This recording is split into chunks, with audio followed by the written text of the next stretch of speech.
And we know for sure, apparently, that Claude Julien will not be hired in Vancouver. Apparently, they had permission to speak to Claude Julien, but they decided not to. It's weird because he only has a year left on this deal, apparently, so you could just wait into the summer. And they're going to wait regardless because Elliot Friedman sort of mentioning on Headlines 32 Thoughts, weird segment last night, that there's a very uncertain timeline in Vancouver right now. Nothing long term looks to be done until the Canucks are 100% on what they want to do. It has somehow gotten worse in Vancouver the past week. AKA, we know that JT Miller had a post game scrum talking about, well, the Canucks are still bad, and someone asked him, "Is everyone buying in?" And he rolled his eyes at the question. There are rumors that they are a divided locker room with JT Miller on one side and Bo Horvat on the other. It sounds like the Canucks just hate each other. The Habs are bad, but it doesn't seem like the Habs hate each other. Like, the Canucks are, and the similarities between those two teams. I just look right now. It's like, who are they going to hire? Are they going to hire anyone? Who's going to get fired? Are they firing anyone? Are they going to trade someone? Are they going to trade someone at all? Like, is it even going to happen? Because apparently they're also scared to make a move that's going to set them back a decade. It's at what point do the Canucks do anything?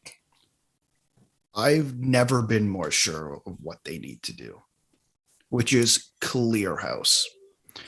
And I know it might sound weird that I'm saying this, but this uncertain timeline and not doing things until you're 100%, that actually might be the most reasonable thing the Canucks are currently doing. Mm-hmm. Because, but the thing is that they should have started this, okay, we need to find a replacement earlier than like, well, we might talk to Claude Julien. Like, unless there's things we don't know, and there's obviously things that we don't know that insiders have not reported on.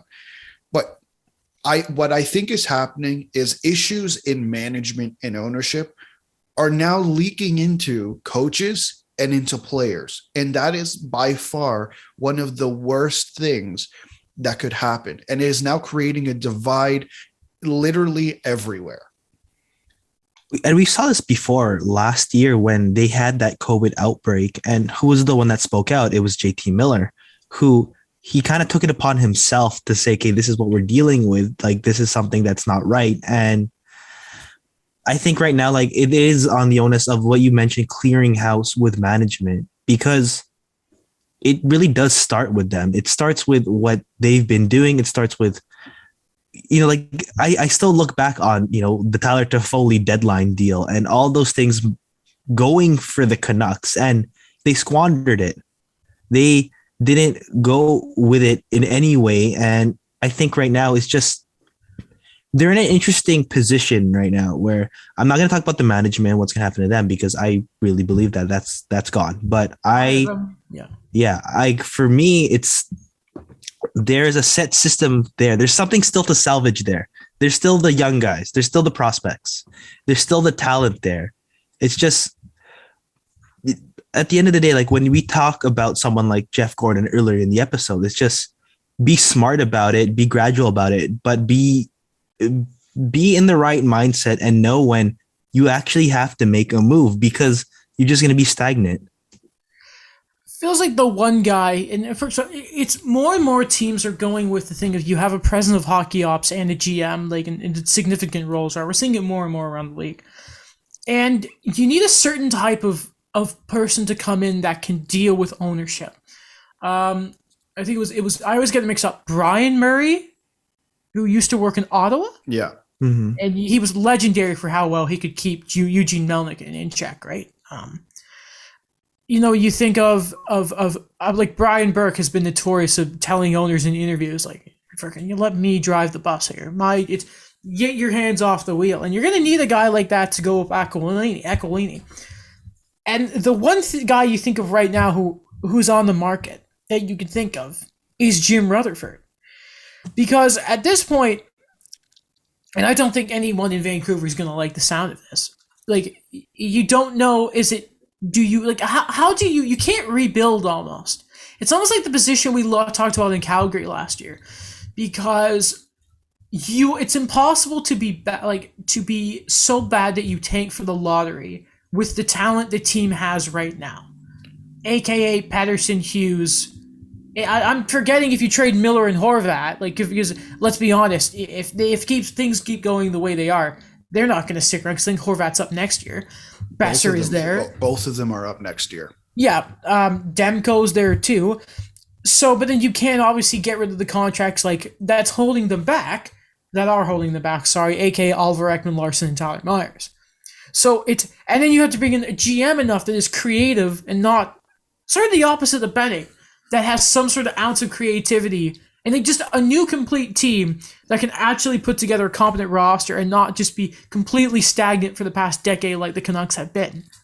Not decade, but you know what I mean. 8 years really, since Benning came in. Somebody that can stick to the owner and say, we need to commit to a plan and not half-ass it every time July 1st comes around and try and put Band-Aids over leaky pipes. You know what I mean? Yeah, and I think what Calgary did was they got those pieces, right? They got Markstrom, they got Tanev. It didn't work out. COVID was a mess. They fired their coach halfway through the season. But they got a coach that they thought fit for the team, and now it's paying dividends because they're getting goaltending too. In Vancouver, everything is sour, from the players to the coaches to management to ownership. Ownership, the two brothers aren't in agreement on what to do, which actually might be a good thing. Is that what the divide is? What Francesco and who's the other Aquilini? I don't remember his name. I will find out. But there was a divide. I heard from that there was a divide in ownership. I had read. That's so dumb. But it's the right thing in my opinion, because what Francesco Aquilini is doing is just keeping the guy he likes there, and it's running his team into the ground. It's with Vancouver it's almost like you need, first off, I think you fire Travis Green, because he's clearly and going back to JT Miller, there's that thing that practice when they were practicing 2-on-0s, that there was something to mix up with personnel, and Miller just yells from the other side of the ice, we don't know what we're doing. That guy has just lost all sort of control in that. He lost the room, yeah. And I think a few weeks ago, I think we all agreed that Travis Green, good coach. Today, who freaking knows, because of how just everything that's gone wrong there. He has to go. But again, you can't it's kind of like the same that's going. And I hate to keep mentioning Montreal, but they're mirror images of each other right now. Is you can't fire Ducharme until you have a new GM, a new president, because you have to start from the top, and the guy who is building and has the vision for your whole team. You know what I mean? But at this point, it's almost like you just have to get rid of Green. And if you want to wait to get his replacement, go ahead and do it. Because just throw an interim there, because that guy, it's a mercy killing at this point. And if you're Green, why stick around? Because your reputation is getting just slashed. And remember when they got to the second round, it was man, Travis Green, this great coach, puts this ragtag group together, and their defense still kind of sucks, and they don't have much depth. And now, their defense still sucks, and they don't really have any depth. Yeah. There's just, you need to listen. I'm not opposed to you taking your time, but it's it should have been done 2 weeks ago. You know what I mean? How in the world did they not think to call Jeff Gordon? You're the Canucks. You have the money. Your attendance is very good right now. No. We've seen the numbers. They have the money. Maybe they're just too upset because they just had to give it all to Oliver Ekman Larson. You know what I mean? Yeah. I don't know why these conversations have also been stemming from this conversation, from what the hell's happening in Vancouver. But why are we talking about trading JT Miller? Why is that all we heard the Kevin Fiala rumors, and then all of a sudden it's well, I guess we got to trade him. I want to read you this stat about JT Miller. So he's been a Canuck for 143 games. Yeah. He has scored 49 goals and has 137 points. Not bad. That's insane. He's probably been one of the best Canucks since he has arrived in Vancouver. Maybe the most consistent, because we know Pedersen's had a lot of ups and downs and all that. So hear me out. Hear me out for a second. Would it not make sense to deal with the rift that is going on in the room instead of trading one of the guys? Yeah, it's like that thing of, we don't want the cap space, so we're going to trade Samuel Girard. How about don't and be good? You know what I mean? It's like, if you're realizing you have to go a separate direction, you're rebuilding, then yeah, but it makes no sense to trade. If you're a team that's struggling to score, why you would get rid of JT Miller? And at the same time, like, I know Bo Horvat has this sort of reputation of being this company man right now. You know how many teams would kill to have Bo Horvat as their second line center most days? And I know his play hasn't been great, and Miller's been doing wing, center, and all that, but that's Bo Horvat, man. That is, and not to mention Bo Horvat is a playoff type player. Yeah. You know, you got to be careful there. And the dog's not a fan of that either. There's a reason that Bo Horvat was so well talked about by the Sedins and that. And I mean, hey, and it sucks because you can't put the Sedins in either of these positions because they're just not experienced enough yet. No. Honestly, like, all I have to hear from this is I agree. The rift has to be fixed because it is about what the players could produce. And honestly, the Canucks cannot afford to keep bleeding so much talent. Like, you know, keep what you have right there and go with it, but, you know, build on it. Just, you know what I'm talking about? Like, you build on what you have. You don't try to take away things and just, you know, have less of what you had before. Hear me out. Instead of giving up assets to get Jason Dickinson, you have Jared McCann as your third line center, and you don't give him up for Eric Branson. Ta-da! You know what I mean? Yeah, no, that makes like JT Miller is good, but did you need to give up a first-round pick when you were a few years away to get him from Tampa in the first place and not juice them because they needed the cap relief so badly? Maybe from there you get a prospect, maybe a Cal Foote, and plays your defense instead of Tyler Myers. You don't have to give him that massive contract. Ta-da! Or Tucker Pullman. We never mentioned Tucker Pullman this episode. I just don't sign Tucker Pullman because you were going to trade Levy for two young defensemen anyway. Ta-da! And Juleson's right-handed and needs a shot, and Lamico's pretty good. Or just, you know, not draft Levy because you drafted for position and not best player available. They really are Montreal.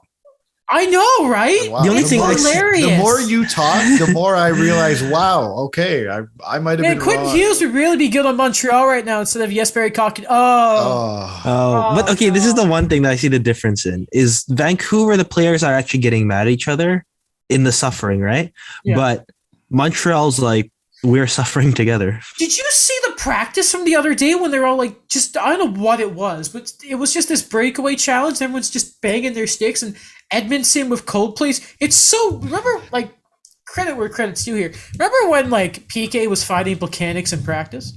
And I think there was some stuff earlier in the year with Anderson and Romanov, but yeah, at least the Habs like each other. Yeah. You know what I mean? It's like, I don't know, maybe like Carey Price being around the team again helps there, but you know, it's just at least that, like, Carey Price ain't, I don't think he was at the Halloween party this year for obvious reasons, but if it's like this, it's true, and the Horvat missed or ditched JT Miller's Halloween party. You know what I mean? It wasn't like Dougie Hamilton skipping the things he wanted to go to a museum. It's the captain. Okay, that's something against Horvat. If he did just say, like, I know we all hate each other and this is team bonding, but I'm not going to go because I don't like that JT Miller's a loudmouth. If it's true, that's not great. It's true. Like, you don't see anyone say that to Carey Price or like Shea Weber in terms of the leadership aspect of it. I think it's just the culture of what's there. Because Shea Weber just looks at you and says, I dare you to misbehave. Like, I remember Victor Metes told the story of, like, if you have a bad shift, Weber just looks at you and you're like, oh, no. And then Carey Price is a goalie, and, you know, you can't, goalies just save your butt, right? So, and, you know, they're kind of experienced. But, like, think of that. Like, yeah, the Habs, and, you know, look at what's sort of on the ice, what it's been without Price and Weber. Who is the Canucks version of Carey Price and Shea Weber? That, like, maybe defensively one day the legacies will be then different style of play, but, like, Hughes will maybe one day be, like, the figure of Shea Weber, probably not. offensively, yeah, you know what I'm trying to say, like Yes. the presence of player, and maybe Demko, probably not, but you know what I mean. Like, who is their stalwart vet? I know what you Just think mean. about it. Yeah. Like, Horvat, I don't know if he was around in 2014 or was it 2014 when it was the series versus the Flames? He hasn't been there for a deep playoff run. OEL wasn't the guy when the Coyotes made their big run. It was still Shane Doan. He didn't even want to be the captain in Arizona anyway, did OEL. Larson was like 20 when they made their conference finals run. He was like 22. So who is the Canucks old dude who's been there and is pretty good and can like take the team out to dinner? It's like, let me tell you about when I played in the, when we used to board players without any penalties and we used to, it was complete off. You know what I mean? Okay, Like, hot take. Was it Jay Beagle? Was it Louis Erickson? Oh my God, I was just about to say. Let me tell you, I was what just Louis about to used say. to be able to pull off on the ice. I was just about to say. I'm like, I don't want to say this, but what if it's the guys they traded in the summer? I mean, like, they were on the team when they made it to the second round. Yeah, there are those guys were like, overpaid, but any other team they were on too, like they had no problems in other teams. When was Erickson traded? After 2011, right? From Dallas? 2013. Because he was there for the shorted season, and then the next season was gone. Okay, so he wasn't there for the cup, but the Beagle won the cup. Erickson went to the finals. No, yeah, he did. 2013. Yeah, and I don't know what I don't even remember where Antoine Rousseau used to play. Probably Dallas. He was also Dallas. Was he in Dallas? Did he play with Erickson? I think so. That's not important. Jay Beagle. Well, he was like a longtime Washington guy. But think of it. No one in that room has a lot of actual playoff experience. As opposed to, it's not other even, teams. But like Tyler Myers went to like the conference finals once against the Golden Knights. He would have lost to Vegas. I don't even know if it's Myers. Pardon? But it's Tyler Myers. Yeah, right? no. You're gonna listen to Tyler Myers when he gets, turnstile. Well, he has the height. It's like looks down at every player. He's a giraffe, but he's not intimidating. Weber's a mountain. Myers is a giraffe. Okay. You know what I mean? Yeah. Anyway, go on, Alex. I don't know if it's even playoff experience. Like they need they need leaders that, here's the thing. Their leaders aren't together. Like they're not on the same page. And that's the biggest issue, is that there are two leaders in J.T. Miller and Bo Horvat are on opposite sides. And it's like, oh my God, like that is the worst possible thing to happen. Like they genuinely need them both to be on the same page and be like, this is what we're going to do, because look at a collective room will do wonders. It's true. Like I look at Boston, it's like I don't think a Marchand or a Pasternak or a McAvoy is undermining a Patrice Bergeron. Yeah, because if you undermine Brad Marchand, he'll lick you. What I'm talking about, like they keep it in control. Where like, they're a bunch of like pests, but they respected the leadership that was there. Well, yeah, it's building a culture that the Canucks don't have, and we're hoping to have Harmon on. But that poor man is just being bombarded right now because the Canucks are in a state. But